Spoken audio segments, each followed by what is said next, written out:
All right, today we're going to talk about something with a bit of a fancy name, interoceptive awareness. But don't let the name fool you. It really just boils down to one super powerful idea, learning how to actually listen to your body.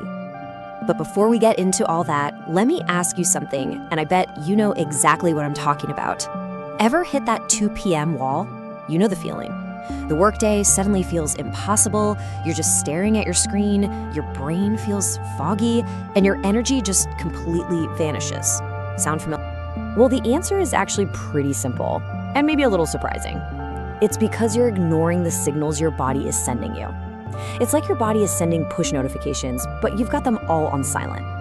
Okay, so let's dive a little deeper into this. Let's really talk about that 2 p.m. feeling. You know, the classic afternoon slump. I mean, does this sound about right?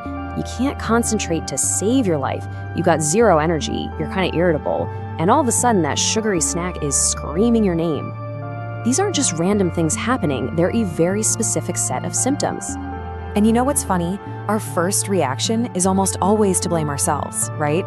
We think, I just need to be more disciplined, or I'll just power through with another coffee. But here's the game changer. This isn't some personal failing. Nope. It's a biological response. Your body is telling you it's overloaded.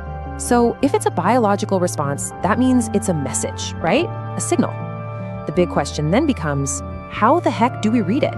This is where that big, fancy term comes back in, interoceptive awareness. I know, it sounds super academic, but it's not.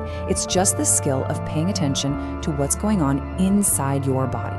Like, are you actually hungry, or are you just bored? Are you thirsty? Can you notice that first little hint of feeling full?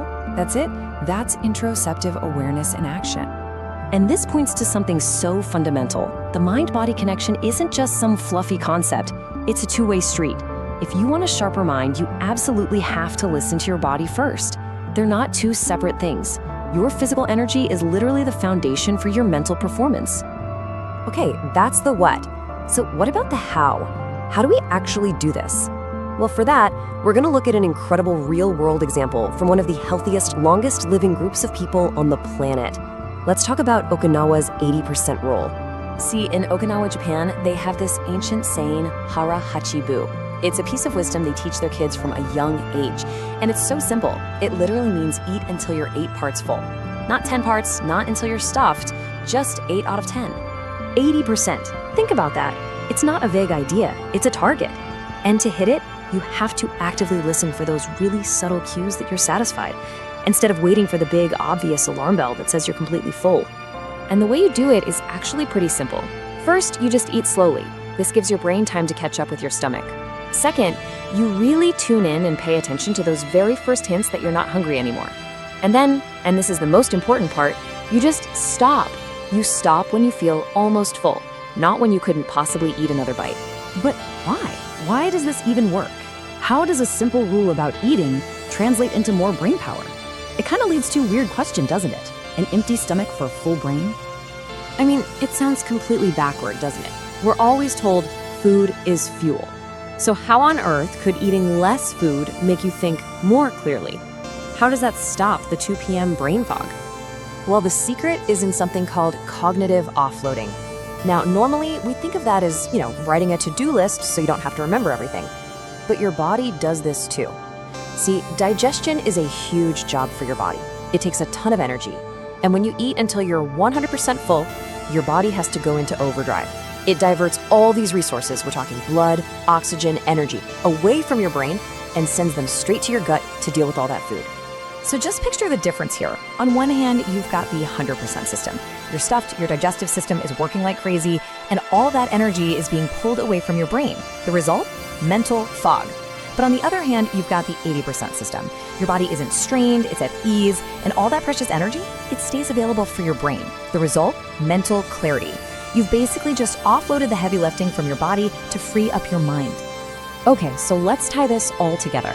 Let's talk about how to really put this to work and harness your own mental power. And this really gets us to the core idea, the big takeaway. It's a trade-off, plain and simple. When you practice a little bit of physical restraint, when you don't push your body to its absolute limit with digestion, you are literally creating more power for your brain. You're not starving your mind, you're fueling it. So, Let's do a quick recap. That afternoon slump, it's not you being lazy, it's a signal from your body. The skill you use to hear that signal is interoceptive awareness. The 80% rule, that's your practical, easy-to-use tool to start practicing it. And why does it all work? Because less work for your body means more power for your brain. Simple as that. And that really leaves us with one final question to think about. We've been talking about the 80% rule with food, but this idea, this interoceptive awareness, it applies to everything. Your fatigue, your stress levels, even just being thirsty. So the real question to ask yourself is this: what else is your body trying to tell you? And are you ready to finally start listening?